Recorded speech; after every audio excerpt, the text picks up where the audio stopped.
Welcome to Paddling Adventures Radio. I'm Sean Rowley, and with me is Derek Specht. Hey, hello. How's it going, Derek? Fantastic. It's beautiful weather out there these days, I must say. It's getting kind of hot. I'm looking forward to winter. Yeah, at least fall. Summer over yet? I'm missing my toques. Well, first thing is in the morning it gets a bit chilly. Yes, yeah. So you can turn the air conditioning off. I was so fogged up this morning from, well, not fog, it was dew. The car was so covered with dew. And when you first start driving, it takes a while until you get it moving enough to get the dew off. It's like your wipers, they just miss up again. It's like, what's going on? So I had to turn on the heat in the car this morning so I could see out the windows. Seeing out the windows is for chumps. See, if it was snow, I could just brush it off and I'm done. Right? We have in each of our cars a small shower squeegee. Yeah, I do too. I got a shower squeegee. Because some days you get in, there's not just your windshield. It's your side windows. Your side windows and your side mirrors and all that are all. So we just do a quick little doot with the shower squeegee, get everything all nice and cleared, and off you go. It does work. I've had one in the car for years. Yep. It does work. Good times. Your side window windshield wipers. Side window wipers. Yeah, but it's kind of hard. Not automatic though. When you highway tell speeds, somebody to get out reaching there. out highway speeds to clean your side windows. Yeah, it just doesn't work. Crawl out through the sunroof. Get my side window for me. Can you lean out your window and my windshield wiper's broken? To take this squeegee to my front window.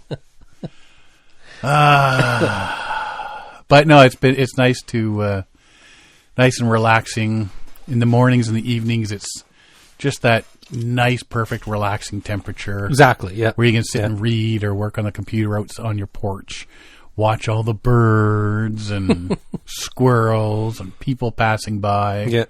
Hurl insults at your neighbor. Throw things, watch the raccoons destroy things. And the skunks dig up your lawn. And the skunks threatening your dog. Oh, it's great. Why do we love summer again? I know, right? What's going Soft water season, that's why. Soft water season. You had something to talk about. Oh, no, I came across. It was just something I came across. I thought it was funny. It's not worthy of a whole segment, but Derek's going to talk about this for the next 52 minutes. I'll talk to you all next week. The whole show is just this. The whole show, 52 minutes on this. No, it's just something I came across. So in I cannot say the name of this town, but it's Brattleboro. Brattle. Sounds like I got a mouthful of marbles. I know. Like, who names a town that? Brattleboro. Like Peterborough. Anyways, State Trooper radio dispatched about a construction flagman that used what appeared to be a kayak paddle on Route 9 out of Brattleboro. He wasn't wrong. The signsman had been directing traffic when he lost his sign in the river. He found a carbon fiber Werner paddle wedged into a guardrail.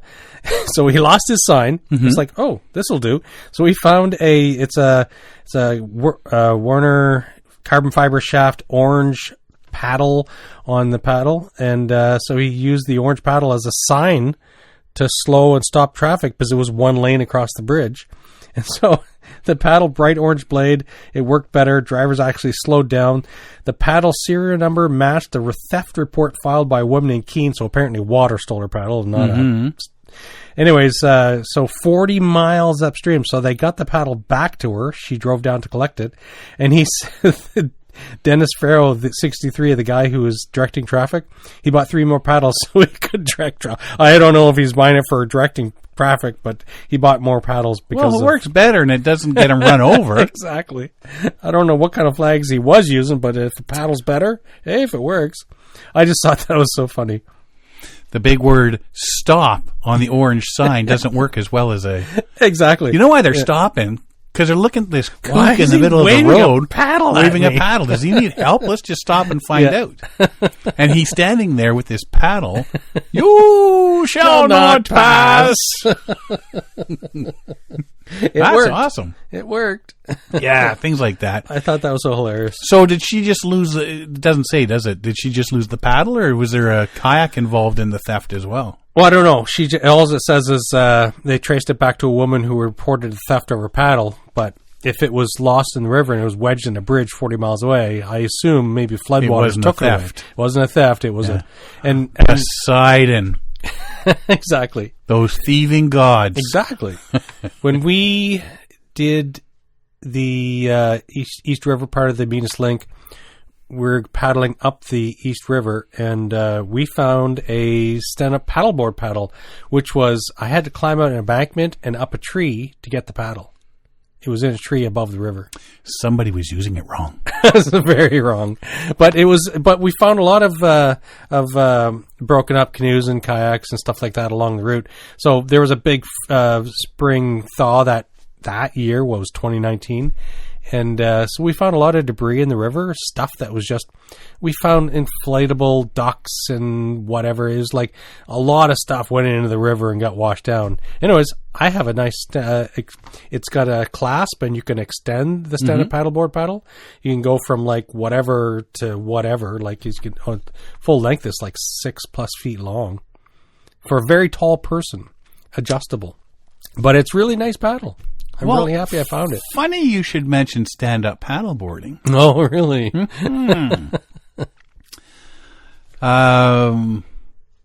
For my daughter's birthday, her friends over in Japan pitched in, and they bought her a stand-up paddleboard. Oh, yes, you were telling me about this. That's awesome. So when we were over back in August, we did some canoeing with this one company and had a great day out. And she was talking to her friends and goes, why don't we all go canoeing?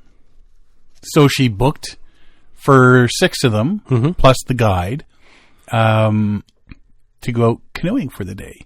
And all the friends were, and they went out there, and they all went canoeing. They all had a blast. Nice.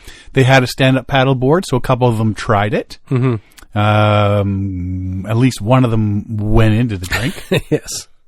And he was sitting there, same guy that we had when we were there last year. Really nice guy. And he's going, why are you guys canoeing? Canoeing's for older people. Really? I was unaware of that. That makes 2 of us. He says, at your age, you should be whitewater rafting with us. Well, there you go. So for these other 5 people who were, I don't know if we want to go canoeing, all of their faces apparently lit up when he said, you guys should all come whitewater rafting with us. Okay. So apparently they want to now that she's got them into canoeing, they want to try stand-up paddleboarding and whitewater rafting. Right on. Right? Start a revolution. That's it. Over in Japan, get everybody out on the water now. Exactly. Yeah, that was pretty cool. She just did that on the last weekend there, and was quite happy that everybody, because she wasn't sure, right? It's just like if you take people out, I don't know if I want to go canoeing. I don't know if I'm going to like it, or we'll come out for the day. We just go up a river. Yep. I got all the gear you need. Bring a spare pair of clothes to leave in the vehicle. Bring some sunscreen, bug spray, a hat, a snack, water. Yeah. We'll go out and paddle the river. You'll have a blast. Well, I don't know. And then they get back and you're like, oh my God, that was so much fun. We saw this, we saw that, and the turtle. Yeah. Same deal. Both my kids are like that. It's like, hey, we're going to go do this. No, I don't want to. It's like, and we've learned over time, doesn't matter if they like it or not. Once they get out doing it, it's like, oh, well, that was fun. Did you like that? Yeah, that was good. It's like, and you didn't want to. And they get grumpy because you called them on it. Because you called them on it, yeah. But I thought you didn't like it. It's like, I used to have a buddy like that, trying to get him out of the house to do something. And then when you finally get him out, absolute blast. Yep. Loves it. Best thing since sliced bread. Can't wait to do it again. But the next time we go to do it again, I don't know. And eventually it comes to a point where like, we're going. You coming? Well, okay. See you. Bye. I'm not going to fight you every time. Wait a minute. Where are you guys going? Wait, how come you're not trying to make me go? Yeah. So she's got 5 friends now that want to do all this paddling stuff That's awesome. with her. So that's how it starts. Yep, absolutely. That's how it starts. Yeah. And they're all going to get into this fantastic group of paddlers, and she's going to come home. All right, see you, suckers. Yeah. I got you into it. Now I'm leaving. Yeah. But good for her. Good for them. Glad they enjoyed it, and got a few pictures there of them, and looked like they had a good time. Right on. Yeah, they use the Old Town canoes and stuff. Like Do they? That. Yeah. So easy peasy.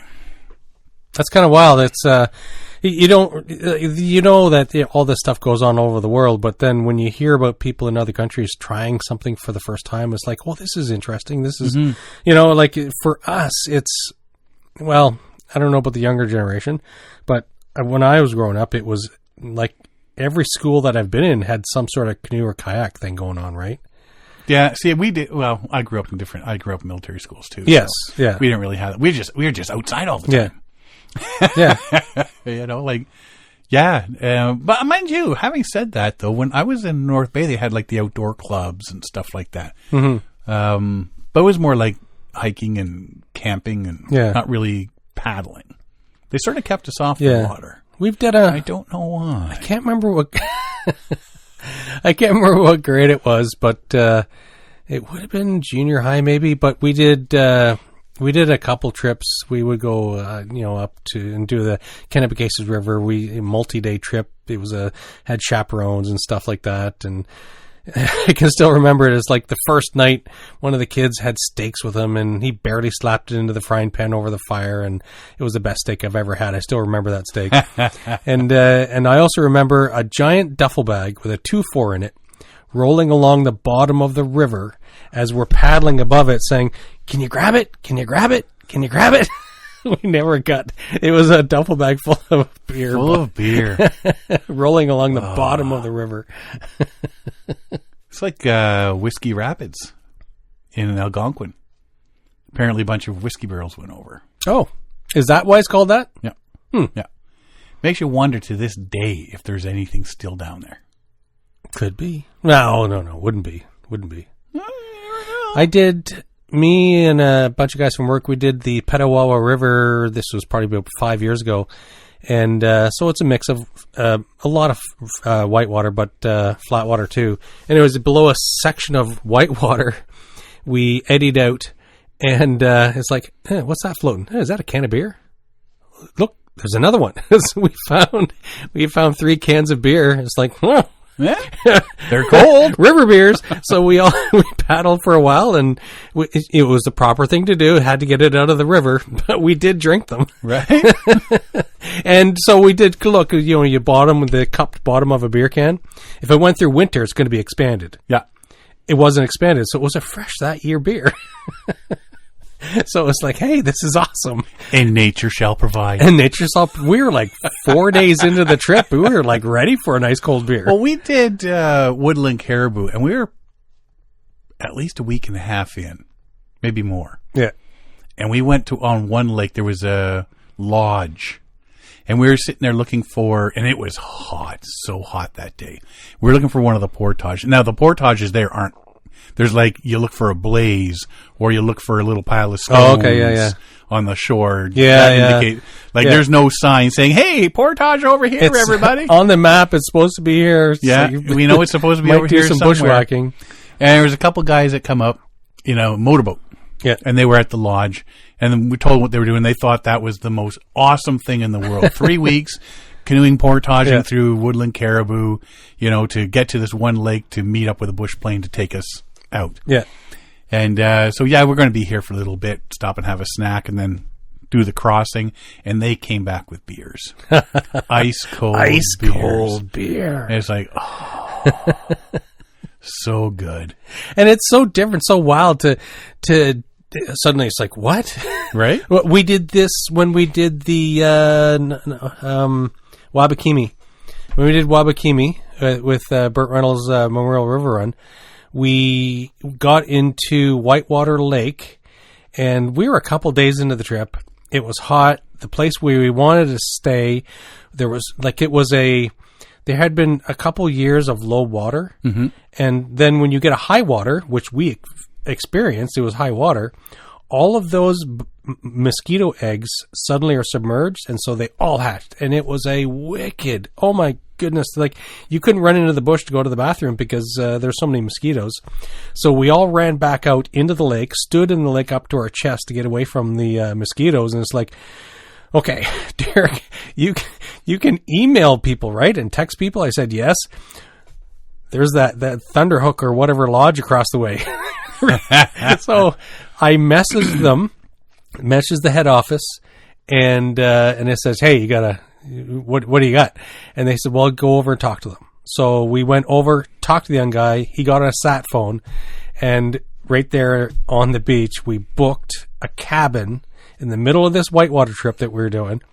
We booked, I think we did we do one night? No, we did 2 nights. We did 2 nights, and with that booking, we got a boat and everything. We went fishing, but what was great, he's like, we said, hey, do you have beer? He says, oh, it's really limited supply out here. But he did bring us some beers. And it's like, in the middle of this trip, it's like, oh, this is sweet. Right? A nature shall I might be remembering that incorrectly. I'm sure Mike Burns will correct me when he's listened to this week. But I'm pretty sure, like, the guy was hesitant at first as we were booking. It's like, hey, do you have beer? And he was super hesitant. I can't remember, but I thought he did give us a couple beer. Oh, wait, no. You know what? That was the outfitter that flew us in. He brought beer to our cabin. The guy on Whitewater wouldn't give us beer. But somebody else brought it in for you. No. It was the first guy when we flew out that gave us beer. We had beer and ice on the first night. And the last night, I think. But on that lake there, but it was neat to, he's on the sat phone. Can we book it? I'm using my credit card over a sat phone to book the cabin. It was so wild. It's like, this is perfect. Right? Just weird things happen. We had a vacation in the middle of our vacation. Yeah. It was glorious. It was glorious. Okay, canoe trip part 2. It was nice. It was like really a pit nice. Stop. It was, that's where the center of the universe is. I can't remember the guy. He had a patent on Bic pens, and he built the center universe out on Whitewater Lake on an island. And he spent like 30 years there building cabins, and he's a really good woodworker. And a patent on the Bic pen? Yeah, he had some. He was a co-partner in the patent for the ball and the Bic pen. Really? So he made a lot of money, and he spent his life living on this island. And he had wrote papers and something. He's called it the center of the universe. This island where he lived. I don't think I ever heard of that. Oh, it's in the middle of nowhere. I'll have to look it up for you. Oh, now I'm going to have to look it up. Great. I don't have all this information. Well, I hope everybody enjoyed this episode. It's over now. There's a lot of people that are saying, I know about that guy. And then there's a lot of people going, hang on a sec, I got to go down a rabbit hole here. Google Whitewater Lake, center of the universe. And it'll come up. All right, this episode is 18 minutes long. See ya. Wabakimi, Whitewater Lake, center of the universe. Cool. It's there. Trust me. I'll believe you. This guy is an eccentric guy, and he made a lot of money on his Bic pen patent. He was American. He wasn't Canadian. Yeah. I won't hold that against him. Speaking of Americans. I know just enough to be dangerous. Not enough to be useful. I don't know my details. I know enough to be interesting, but not. I don't have details. I know something happened, but I can't really tell you what. Something happened that had to do with your beers own work. And pens, but I'm here to create interest. I'm not here to give you detail. I open the door, you have to walk through it and see what's on the other side. Precisely. Right? Hey, you're such a wiener. I've had a lot of concussions. Way too many concussions. Speaking of Americans and America, Do you know there's a drought emergency in Colorado? I thought I heard something about that. After Governor Jared Polis' drought emergency announcement earlier this month, many Coloradans may be wondering what it means for summer fun on the water, especially as rafting season's ramping up. Coloradans? Coloradoans. Not Coloradians? Coloradans. Okay, I'll go with it. Yeah. Coloradans? Coloradons? Coloradans. Coloradians? Anyways, sorry, I just sidestepped. Yeah. Right now it's going to be stuck in my head all day. Tomorrow at work, Coloradans? Just doesn't sound right. Doesn't sound right. It's like some days you say a word and it just doesn't sound right. Colorado Springs Utility says the region is facing serious dry conditions. All the watersheds in which our water comes from are in severe or extreme drought, says Julia Gallucci with the utility. Officials expect water yield this year to be 41% of average. Oof. That is, yeah. Yeah. Wow, that's super low. Raising concerns about both short-term conditions and long-term supply. Do they have a lot of hydroelectric? They must have hydroelectric in Colorado. Despite low water projections, outfitters along Arkansas River say rafting trips are still moving forward. Andy Ninus with Echo Canyon Rafting says companies prepared to run trips throughout the summer thanks to long-standing coordination between Colorado Parks and Wildlife and the commercial river industry. So that gives guides and outfitters the ability to adjust itineraries and make accommodations for varying water levels. So, of course, the story this year is drought, but in a lot of years, the story is an abundance or overabundance of water. Colorado Springs utility leaders say recreation can continue, but the bigger issue is what drought means for the future. Long-term planning currently leaves the city with nearly 3 years of water in storage, but they expect the supply to decline this year. Officials are urging customers to start conserving now, focusing on simple fixes that can make a noticeable difference. Gallucci says checking for leaks is one of the biggest opportunities for conservation. Making sure you don't have any leaks inside or outside your home, which impacts 8 to 10% of our customers at any given time. That's a huge opportunity to save water. Another key step following local water-wise rules, which limits outdoor watering to 3 days a week. I know there's people in our neighborhood that water like first thing in the morning and then every evening. Yeah. Like that's a massive use of water. It would be, yeah. And the other thing you got to think about is if they got 3 years of water and it's a drought and you start losing that 3 years and next year's a drought, then you start losing and the next year's a drought.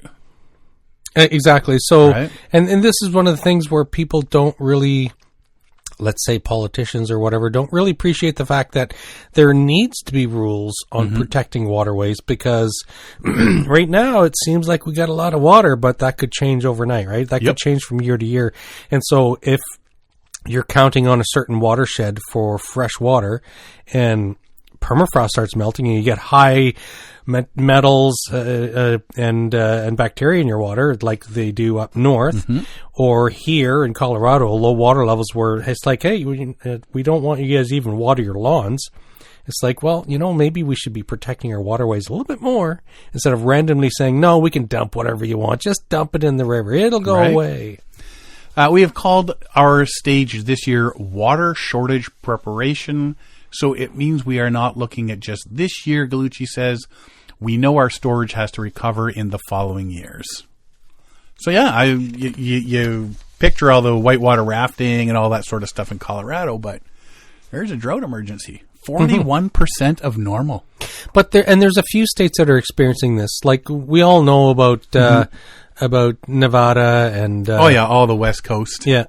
And I sent you that video of it showed the different water levels with the woman and husband who visited the same site.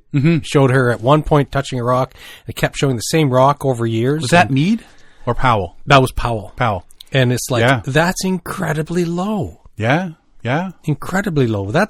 And to think about that kind of water level change, how many millions of gallons of water that is. Well, I mean, one minute you're sitting there right next to the shore, then like years later you're that same spot, and all of a sudden you're at the bottom of a cliff. Yeah, exactly. Yeah. Like the water level's dropped 30, 40 feet. How is that possible? Yeah. So keep an eye on the water, people. Mm-hmm. Mr. New Brunswick. I don't know. I wouldn't call myself Mr. New Brunswick. Mrs. New Brunswick. I'm from New Brunswick. You're from New Brunswick. There's a new map from Fredericton Capital Region Tourism designed to get more recreational paddlers on the water in a safe way. You're going to New Brunswick this summer, are you not? I am. Or this month? Next month. Yeah, in a few weeks. Yeah, a few weeks you're heading there. Mm-hmm. Mm-hmm. Are you taking a canoe? No, I am not. Why? Because it's a family reunion. And I'm making a beer run. See you in 4 hours. Well, I am, since you brought this to my attention, I knew about the website for... There's one for all of New Brunswick, but Brunswick, this is a newer one. So they've added to the provincial website, and they've added... So Tourism Fredericton has added a segment just for their segment of the province. Mm-hmm. The Wolastoq. Some of these words in New Brunswick I can pronounce. If you look at a map in New Brunswick, there's a lot of weird. Oh yeah, there's a lot of weird names like Penobsquis and Quispamsis and. Do you say Ormocto or Oromocto? Ormocto. Rusagonus? What? Or Russagonus? What? Rusagonus or Russagonus? Neither. What do you mean neither? I've never even heard that one. Well, that's why you never say it. Nepesquit River? Rusagonus. Rusagonus. Nepesquit, yeah. Yeah. Oromocto. Yeah, there's all these big words. Yeah, well, it's all native, right? It's a lot of native words are in New Brunswick. So they've named a lot of rivers and roads and cities and towns and stuff like that. So Wolastoq Watershed Paddling Trails website provides canoeists and kayakers with key information about different paddling routes so they can plan their trips, learn more about new routes they haven't taken yet. Dave Seabrook, the director of Fredericton Capital Region Tourism, says the website highlights recreational paddler day trips of 1 to 6 hours, and there are currently 23 routes on the site with more to come. There's an incredible paddling heritage in New Brunswick and the Capital Region, says Seabrook, and the organization wanted to provide paddlers with specific information about launch points, nearby amenities, restaurants, campgrounds, to give them confidence to explore new paddling areas and ensure which routes are safe. And it's good for tourists as well who are thinking, hey, we're going to New Brunswick. Oh, yeah. Yeah, let's do on a family reunion thing. Exactly. Largest route listed on the site is called the Canadian Heritage River Route, which is 110 kilometers long. How many hours do you need for that, Jerry? But this route is an anomaly on the website, as most routes are for small segments. Route can get windy and is aimed at more experienced paddlers, but for those who are newer to the sport, the site highlights some hidden gems, such as paddling routes in Rusagonus and Oromocto. Mm-hmm. Jordan Fournier, the president of Canoe Kayak New Brunswick, says the majority of people in the paddling community are aware of these routes and more interested in finding challenging paddle experiences like Nepesquit River in northern New Brunswick. He really likes that Fredericton map provides more access to people who are new to the sport. And eventually, once the newer people get into the swing of it and figure everything out, they'll go to the more challenging routes as well. And really, it's knowledge of paddling routes comes down to how much people get engaged with that kind of sport or paddling or whatever. Because if you don't know that the routes are there, you're obviously not going to do them, right? And so it's great that they've compiled these into, and it gives route info, and there's a lot of details that are there. So I think this is fantastic. And like the whole province has had a website for paddling. We've covered it a few times. We've covered some traditional and migratory routes and whatever that they're rediscovering. But this here is super interesting that they've Fredericton has come up with this. Yeah. Fournier is also a big fan of the fact that the map includes information about seasonality, difficulty, and route type. says water safety is incredibly important when it comes to paddling. You don't want a novice paddler that's just getting into the sport to go paddle Class 3 whitewater. He says they're probably going to get hurt or worse. Having the ability to select appropriate skill set level trails is important. Seabrook says the map has been in the works for almost 3 years. When he first started, he thought it would be easy, but his team ended up validating every route by paddling it themselves to ensure it was appropriately coded by difficulty in the system. And while Seabrook has had a canoe for many years, he was the type of paddler who enjoyed going out on the lake for half an hour. But about 5 years ago, he did this stretch from Wolastoq River, from Marysville Heritage Place down to the mouth of the Wolastoq or the St. John's River. The St. John River. St. John River is the same thing. Seabrook said he was blown away by being immersed in nature while still being in the city. Well, that's Jeff, when he did his maps, Jeff McMurtry, he paddled a lot of it. He just did. To double check things. And good for him for doing that research. And this is the people who did this website. I assume they were being paid to paddle these routes. It's like, interesting. Okay. Probably not. Well, no. If it's for if it's for the capital region of Fredericton, the tourism, then maybe they probably get paid to do these routes. I need everybody out to paddle these routes. I got to make sure that it's safe to go. I need an idea of where the risks are and the hazards. Imagine getting paid to just go out and paddle. People get it done. It happens. Apparently not us. Not us. No. Good gig if you can get it. The tourism part of my brain just went off and said, we have to do something with this. Like, this is an asset that we need to tell the world about. Now, with the introduction of this map, he said Fredericton is ready to welcome people from all over the world who want to experience its waterways. Sometimes as New Brunswickers, Seabrook said it can be easy to forget how much we have in terms of our access to nature so close to the city. And that's important these days. When you go out for a couple hours and you're seeing a dozen eagles, a couple of herons, and a beaver, that's pretty amazing stuff if you're from the big urban center. This is a legitimate part of our lifestyle here in New Brunswick. Paddle Wolastoq. But there's an A after this one. Wolastoq Watershed.ca. Paddle WOLASTOQA Watershed.ca. That's the website where you can find everything. Paddle by the Water Trail. So there's a tab there called Paddle by Water Trail. You click that and it brings you to all this information. You can choose like seasonality, all seasons or just spring. Difficulty, beginner, intermediate, or advanced. Route type, Great River Run, Lakes and Loops, Signature Route, Canadian Heritage River Route. And then it lists all 23 routes that you can click on. So if you don't choose anything, you just leave it all blank. You can scroll down and it lists see all of them. All 23 routes. So I decided to look into it and I chose the Keswick River. Keswick River is a twisty, fun ride for intermediate paddlers on a narrow river with a consistent, gentle current. This route, with dozens upon dozens of twists and turns, is a beautiful nature tour through the Keswick Valley with its traditional agricultural landscapes with lovely wooded sections. My mom used to take us to Keswick to pick strawberries every year so that she could make jam. Really? It was a family outing. We'd go out and pick your own strawberries. We'd come out back with gallons and gallons of strawberries. And sounds like child labor, if you ask me. That's why people in New Brunswick have kids, because you need kids to pick the weeds and rocks from the garden and clear out the garden in the shovel the lawn and mow the driveway. It's harvest time, kids. Right?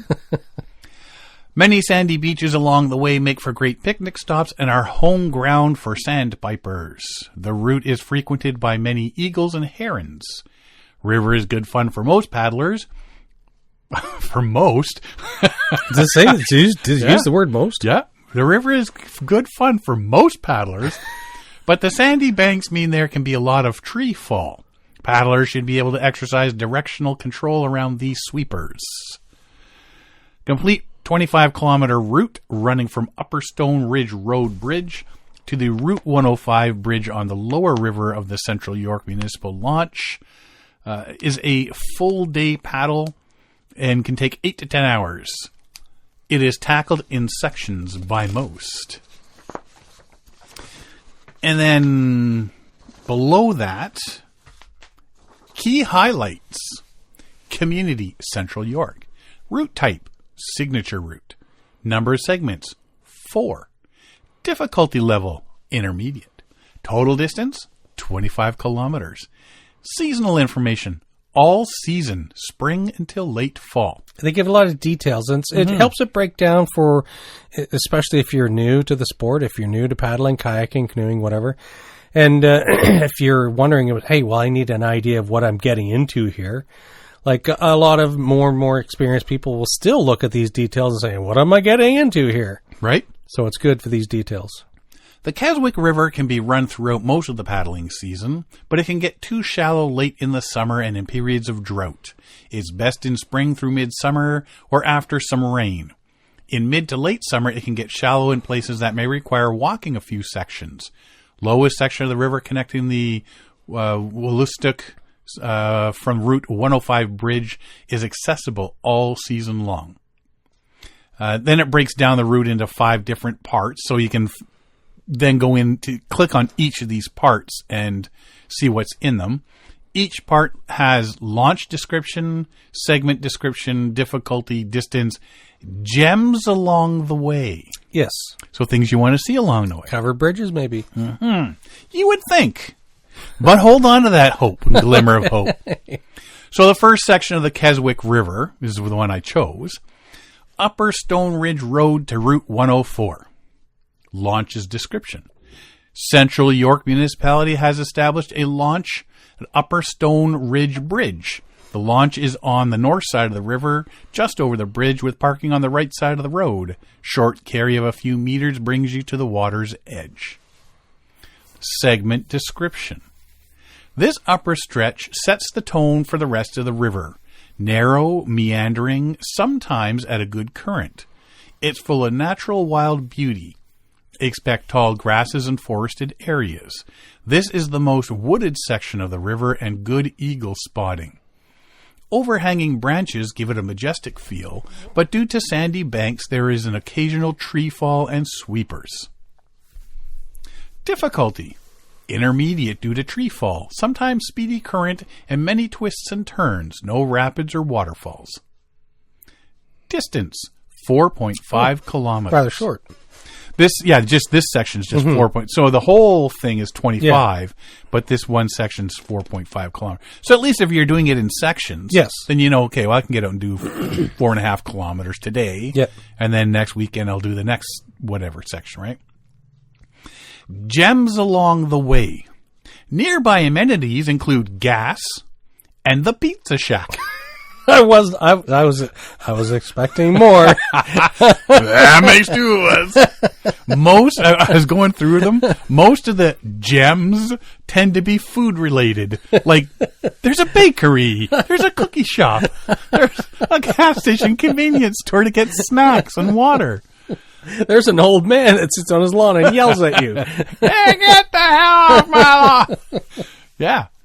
Then you can just go to the next section and read the same sort of things there. So it describes you what to expect in each section. So you're like a merchant on the river. Right? I need to get my baked goods and some berries. Yes. What can we trade? I will give you news of the river and you will sell me bread. Yeah. I expected, like you say, covered bridge or something like that, right? Something weird along the shoreline or something. But no, there's a Pizza Shack. I will admit, when you sent this to me, I when it comes to the details, I just gloss over it. So I hadn't read that part. It's like, what? A Pizza Shack? Yeah, and gas. And why gas? You're in a canoe. You're in a canoe. Well, burrito. It's a burrito. That's the kind of gas you're getting from the Pizza Shack. Yes, exactly. So, paddle Wolastoq Watershed.ca.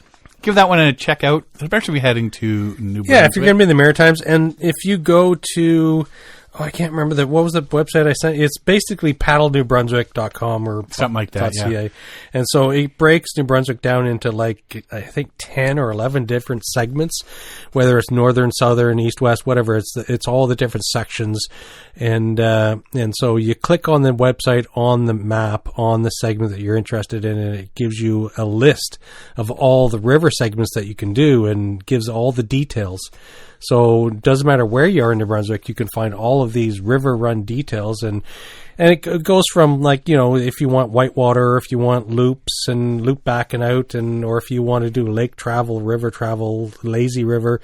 Like one of the sections I saw was near Sussex on the Kennebecasis. There's a tubing company, and you can do a float trip for the day type thing, right? So there's lots of stuff to see and do if you're in New Brunswick, and some of them are just a couple hours. Some of them you can spend like 5-6 days doing. So it's everything's out there, and it's really interesting website, and there's a lot of detail.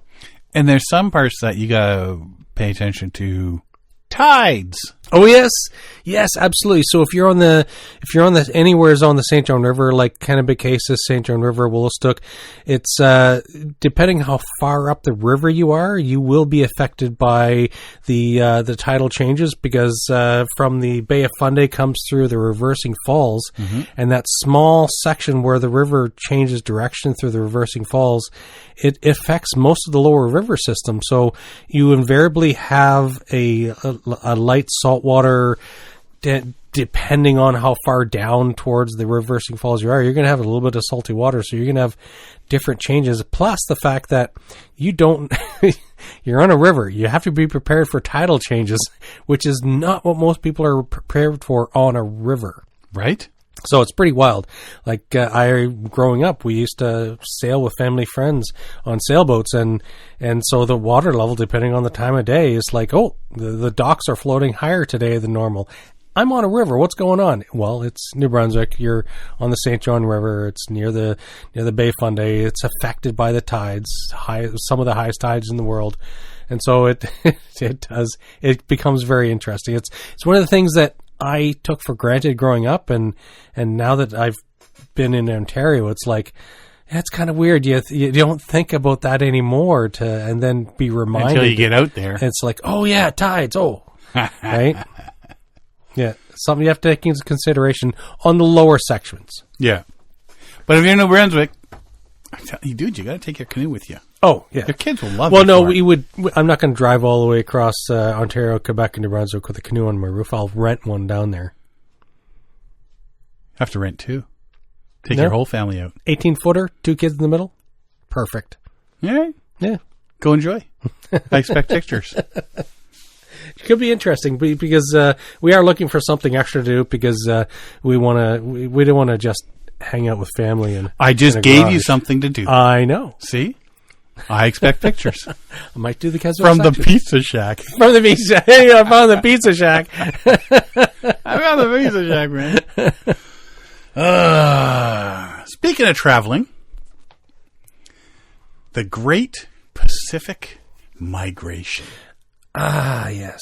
And so we've kind of covered a little bit of this in parts, sort of. Yeah. But it's originated in the same spot, but it was... Everything originated in this spot, it seems. Yeah. And then it goes different ways from there. So a group of indigenous Taiwanese seafarers have completed a daring quest, braving choppy waters using the stars for navigation as they paddled a traditional wooden canoe to the Philippines, in a journey that highlights the astonishing feat of human migration across the Pacific. Taiwan's indigenous people, who nowadays make up a tiny portion of the island's population, are believed to be the ancestors of many of the groups who came to inhabit land stretching from Hawaii to Easter Island in the Eastern Pacific to Madagascar off the coast of East Africa. Like, they went everywhere. Give them a boat, and they're just traveling everywhere. And it makes sense so for Taiwan, being an island nation, you tend to be there's a lot of seafaring people. And so over the millennia, there's going to be a lot of seafaring technology, navigation, wondering how do I get where? And so you discover more and more as you get out doing more and more fishing. So it makes sense that they are a seafaring nation. Yeah. They share genetic and linguistic links and the navigational skills of their forebears, who traveled extraordinary distances in primitive vessels, successfully finding their way to tiny land masses, and is considered one of the great migrations in human history. So back June 15th this month, 60 Tao people from Taiwan's Orchid Island set off on a 111-mile voyage, taking turns to paddle against strong currents and to reach the Ivitan people in the Batanes Islands, located in the far north of the Philippines, replicating a journey first thought to have been made more than 4,000 years ago. Incredible. They were welcomed by drum and dance performances when they arrived the following day. There was 60 people that did it, but they took in turns of 20. Tatahala is a traditional 20-seat wooden plank boat, about 12 meters long.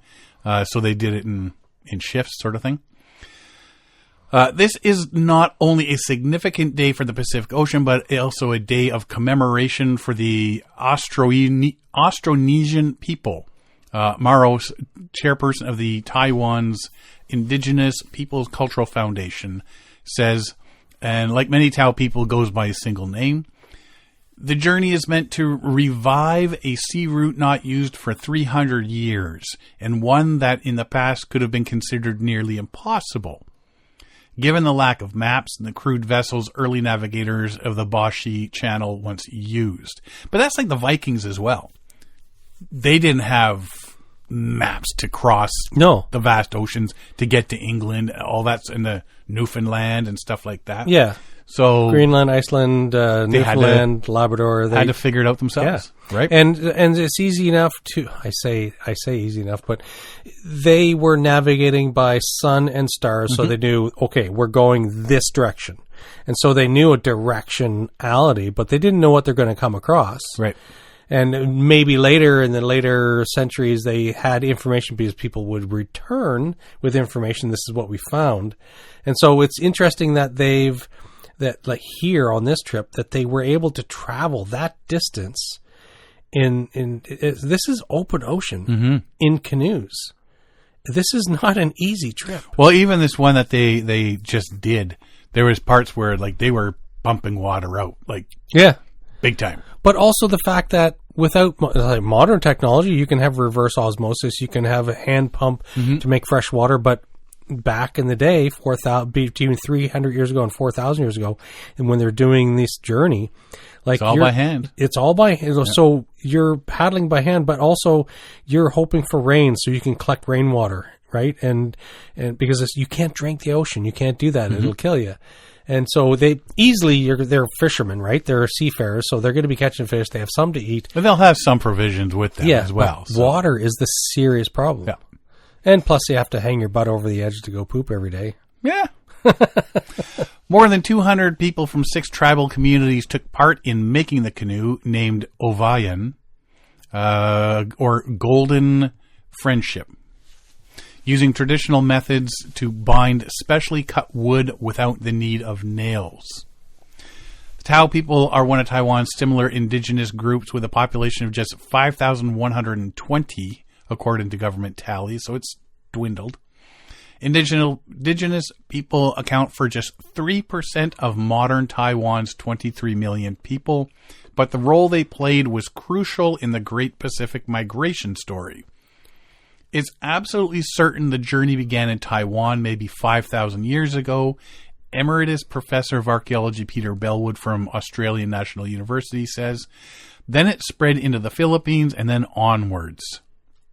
From there, the group spread further to other places such as Indonesia and Pacific Islands, adding that there was archaeological records and DNA traces to back it up. The Austronesian groups from Taiwan would bring food in their boats during expeditions, including yams and taro, as well as livestock. Without these animals and plants, they couldn't survive in small islands. There were usually women on board too. They had a basic knowledge of astronomy, so they could see where they were going, and they could also record maybe where they'd come from and where the direction was to go back home again.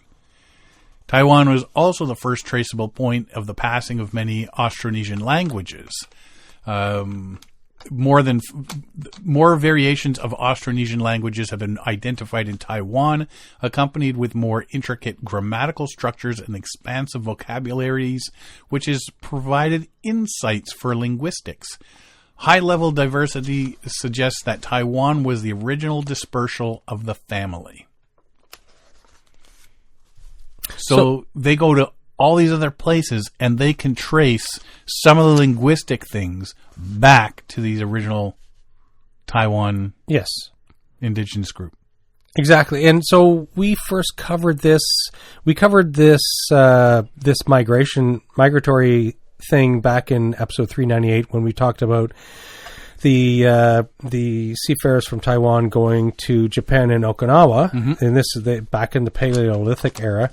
And so they obviously they've been doing a lot of navigating and seafaring. It's Japan, Okinawa, and now Bataan Island. And did you look at the map where Bataan Island is? Mm-hmm. So Bataan Island is actually a smaller, further island than the two that they passed. Right. So it's like, we don't like that one. No, but if you, I was looking at images and Google Earth, and you could see the much larger island that they passed had high cliffs. So I think maybe because they were very close to where they ended up on Bataan Island. So maybe they're going, that one's too steep. And Bataan is very coastal, hilly, and so it's not as cliffy, I guess you could say. Probably had some good beaches. Yes, good beaches. So I thought that was interesting. The fact that they did travel. It's an incredible endeavor back in the day to, like, it's us thinking going to the moon and Mars back then, right? So it's sort of like, looking for the new world. Exactly. Right? You get the Spain, England, all that. Yeah, they're just explorers with smaller boats. Yeah, I know. And they had wildlife with them. Right? Hey, Bill, get your cow. Throw it in the boat. Let's go for a trip. Okay. Wow. But so it's super interesting to see the early on migratory patterns from the Paleolithic era and where they got to, right? Mm-hmm. It's fascinating. And the fact that now, 4,000 years later, from when they say it first started, 4,000 to 5,000, and then 300 years after they've done this. Yeah, they stopped 300 years ago. I don't know why they just stopped. So now they're actually saying, you know what, let's just find out what it was like. Yeah. And they rebuilt the boat the same way. That's amazing. And did the exact same. It'd be like us building a Voyager canoe and doing one of the French Voyager trapper routes. Sort of. Exactly. Right? It'd be fascinating. It'd be amazing. I would absolutely do that. Oh. So that's pretty cool that they were actually able to do that. A couple weeks ago, we talked about the Boundary Waters crossing, the border crossing. Apparently, the results have been positive for this new telephone reporting system set up at the Canadian border for people that are looking to enter Quetico from Boundary Waters. Yep. Telephone reporting option went live June 8th. Quetico's Cache Bay and Prairie Portage ranger stations. Paddlers looking to enter Quetico, as we said, can do so without a remote area border crossing permit because those no longer. Telephone reporting sites are only active at Quetico ranger stations at this point. More spots are becoming mid-September, they say. Meanwhile, people who have to travel between Minnesota and Ontario with any degree of frequency can enroll in the Nexus program. Nexus members may call 30 minutes to 4 hours in advance of their arrival. But not if you're in a canoe in the middle of nowhere. Well, that's why they're saying they have to wait till they get to, unless you got a sat phone. Yeah. Right? The Nexus is designed to speed up the border cross. I know some people that live in Windsor and that they get the Nexus Pass. Yeah, if you're crossing the border enough, then it makes sense to get the Nexus Pass. We did it for our 5 Great Lakes in a day type thing. We didn't do Nexus. We didn't do Nexus? No. What did we have to do? We had to do some we just went regular toll road. Oh, it was the COVID thing. We had to pre-proof for crossing. That's what it was. Yeah. Nexus membership is valid for 5 years, and there's a $120 non-refundable application processing fee. So if they say, no, you're not valid, you don't get your $120 back. Wait a sec.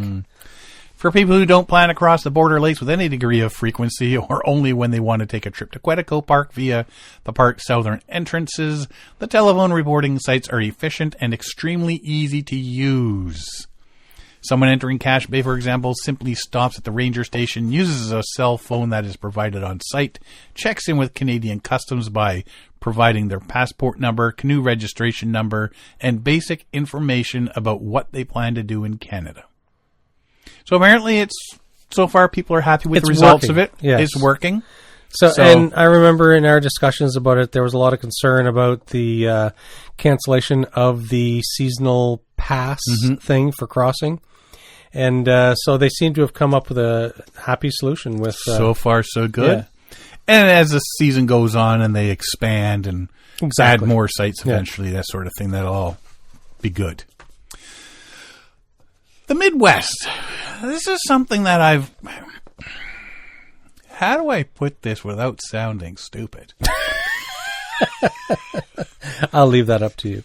I know what the Midwest is, but I don't know that I've ever actually looked on a map. I don't think I have either. At the Midwest. What does Midwest mean? Is it, which side of the Rockies is the Midwest? It'd be there's the West, which is way over by the Rockies, Colorado, all that. Yeah. But the Midwest is the plains. It's plains states. Like Iowa, Idaho, I guess. Well, it's not North and South Dakota, I don't think so. But Wisconsin is there, Minnesota, Illinois, Iowa, it's Michigan. More central U.S., not Midwest. Well, that's what I saw today. It'd be West because I think early on in the 1800s when people started migrating that way, it was like, the West. Go West, young man. Go well, West. Everything was West at everything that was point. West. And then they realized there were a series of mountains in the way. And so I think the Midwest is like, it's central, like Upper Canada. It's not far from us. Well, think about, we're called Upper Canada. Well, we were. But we are so far south of so many states. Like, we are the southern tip of Ontario. Lower Canada now. The southern tip of Ontario is in California. Like, north, like that. There's 4 kilometers of, no, or actually they say 4 miles. There's 4 miles of California that's north of Point Pelee? Yeah. No, the very southern tip of Ontario. Yeah. Yeah. Well, there's an island off Point Pelee, but yeah. Oh, yeah, and we're Upper Canada. Yeah, not so upper. We're kind of lower now. Yeah, very much lower. Yeah. Well, there's 9 Midwest paddling rivers. Yes. When it comes to soaking up the dog days of summer, a leisurely float trip is one of the best ways to experience the Midwest's abundant waterways. Here's a list of 9 of the region's best locations to float and paddle with your crew. No gear, no problem. Local outfitters can provide essentials. Just pack your sunscreen, cooler full of your favorite refreshments before heading off to one of these popular destinations. So there's the Niobrara River. If Nebraska is Midwest. That's a tornado state. Doesn't conjure up images of serpentine Midwestern waterways. Visit the Niobrara River midsummer and get back to us. A designated quiet trail that's situated in the beautiful sand hills of north central Nebraska. This river has earned a national reputation for its peaceful setting.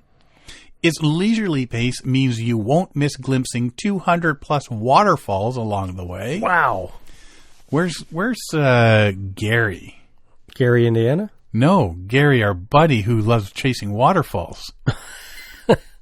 The most common route is from Fort Niobrara National Wildlife Refuge Launch site to Brewer Bridge, both being public access landings. Little Outlaw and Brewer's Canoers are two of many outfitters located in Valentine, renting canoes, kayaks, tubes, and stock tanks, a Nebraska tradition. Remember the stock tanks? We talked about those. Yes, tanking. Yes. Mm-hmm. So that's Nebraska. The Root River of Minnesota may be called the land of 10,000 lakes, but the state's rivers have much to offer too. Though there are plenty to choose from, a float trip down the Root River rewards with charming towns and bluff views along the way. The water propels floaters at a leisurely to moderate pace, and they can wave to anglers casting their lines for the river's bounty. Plan a day trip floating along the river or utilize the many campsites for a multi-day journey. Check out Root River Outfitters in Lanesboro for kayaks, tubes, canoes, and nearby river access. Mm-hmm. North and South Dakota are considered Midwest. Are they Midwest? Yeah. Okay. They're right there. I knew they were right beside, but I don't know if they were Nebraska. considered. I didn't know if they were considered Midwest or West. Mm-hmm. They are Midwest. According to the U.S. Census Bureau. Oh, like we trust them? We have to. They're government agency. If anybody's going to know, I guess. Merrimack River. Stretching for more than 200 miles through the Ozarks, the Merrimack River is one of the longest free-flowing rivers in Missouri. Its most popular sections for float trips are between Merrimack Spring and Merrimack State Park. While the river's headwaters are near Salem, most of the outfitters are located in Steelville. Rent a raft, canoe, kayak, or tube from local businesses like Lucky Clover or Merrimack River Resort. While floating, cliffs, caves, and soothing springs usher you through one of the most beautiful sections of the Show Me State. Along the way, tie up your vessel and make a pit stop at Merrimack Caverns for a tour of a natural Midwest wonder. Missouri's not that far. No, it's not. It's not. Well, it's. I guess from us, it's the same distance to Nebraska, but they do touch borders with Nebraska. See, Upper Iowa River. Guess where that is? Next to Nebraska. It's in the Midwest. It's in the Midwest. Yes. Of all the places to drift in the Midwest, the driftless area of northeast Iowa might be the coolest. This remarkable region is a veritable oasis left untouched when glaciers flattened much of the area about 12,000 years ago. It was one of the first rivers in the nation to be nominated as a National Wild and Scenic River in the 1960s. You can rent gear from an outfitter like Upper Iowa Resort in Dorchester or Harvest Farm Campground in Cresco. Enjoying the Upper Iowa River as it meanders past towering limestone bluffs, surprising waterfalls, secluded hardwood forests, and historic bridges, which, going back to the last topic, would have been a gem to see along the way. Yes, exactly. And not a Pizza Hut. The 156-mile river originates near Leroy, Minnesota, flows into the Mississippi River near New Albin, Iowa. The Apple River. This 77-mile-long tributary of the St. Croix River in Wisconsin offers the best of both worlds. The journey kicks off with a gentle current before transitioning to livelier rapids to thrill more adventurous types. In the middle, a substantial sandbar always seems to host a spirited beach volleyball match and picnickers.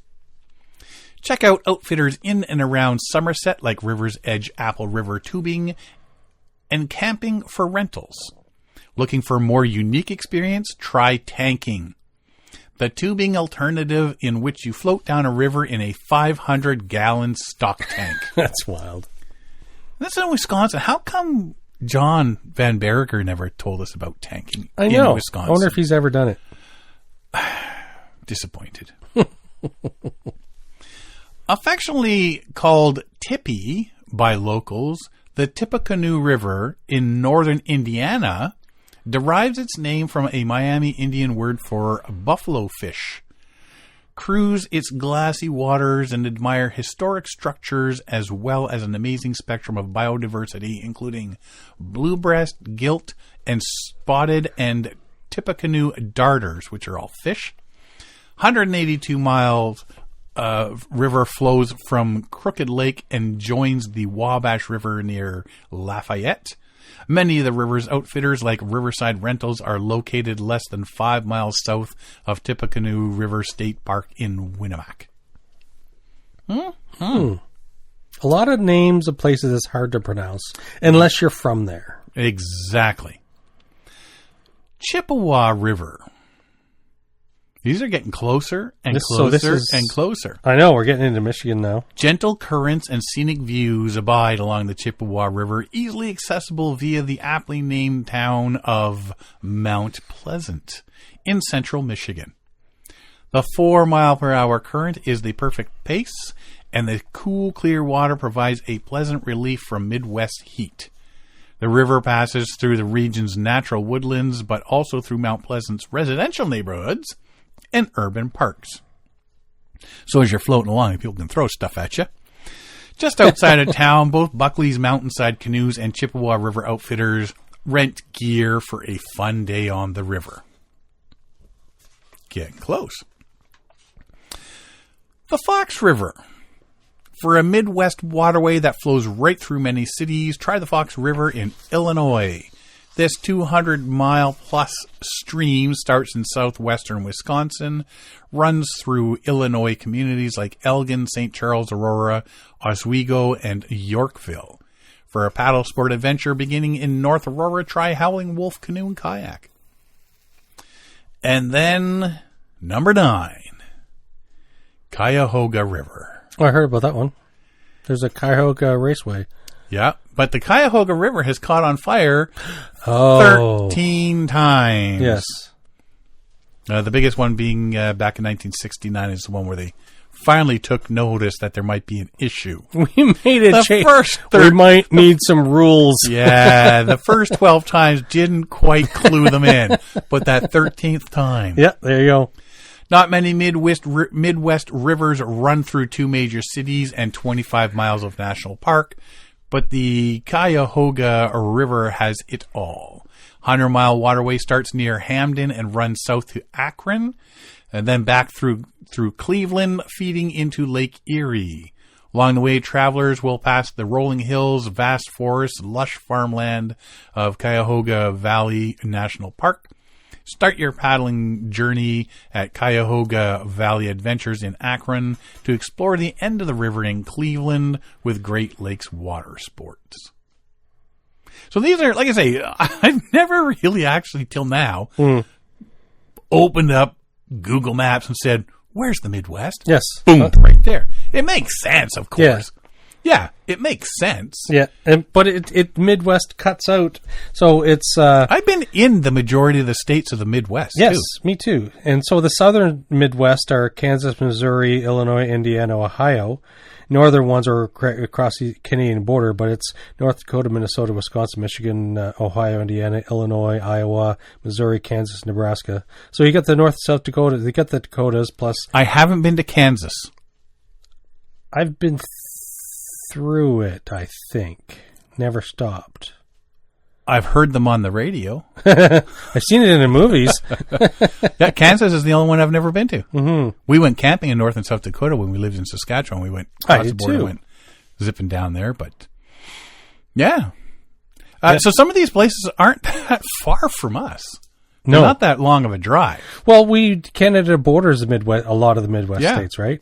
And we're there, right there, Michigan, Wisconsin. We've been there, those 2 states, so many times. Iowa, Illinois, Indiana. Yeah. Those are just right. Like, that's the thing is, when you cross, if you're crossing at Windsor. Yeah.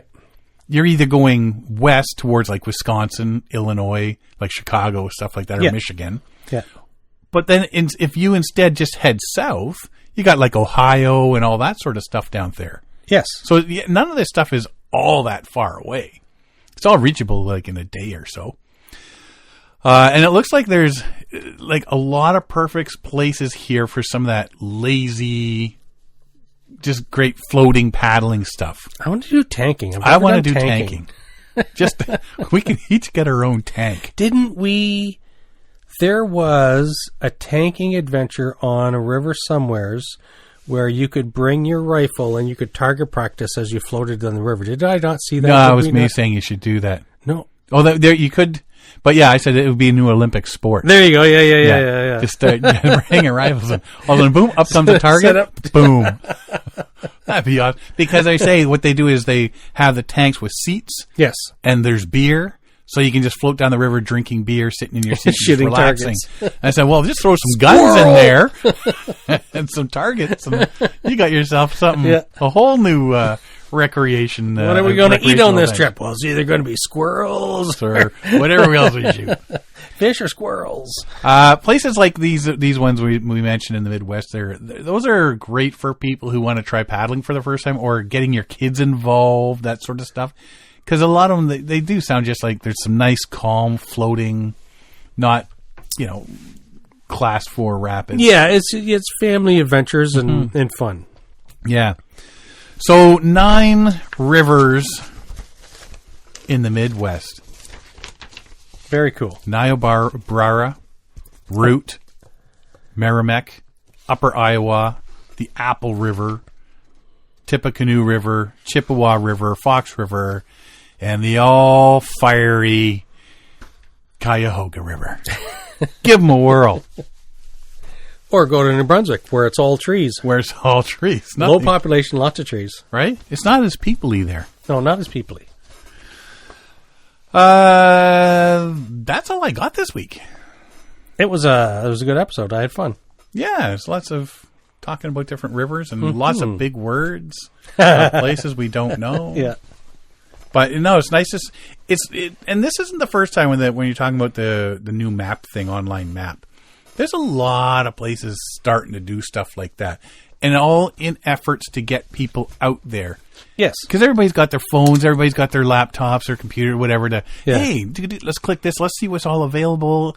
And while you've got the tab open on what's going down the Keswick River, you can have Google Maps open next to it and zoom in on different things. That's not right. But, over here, what's over here? Oh, this is on their list. Mm-hmm. That sort of thing. So, and when municipalities and like for Fredericton in New Brunswick, in their capital region, for them to go out and put the efforts in to produce maps and trip reports and trip routes and so on, it really spreads like.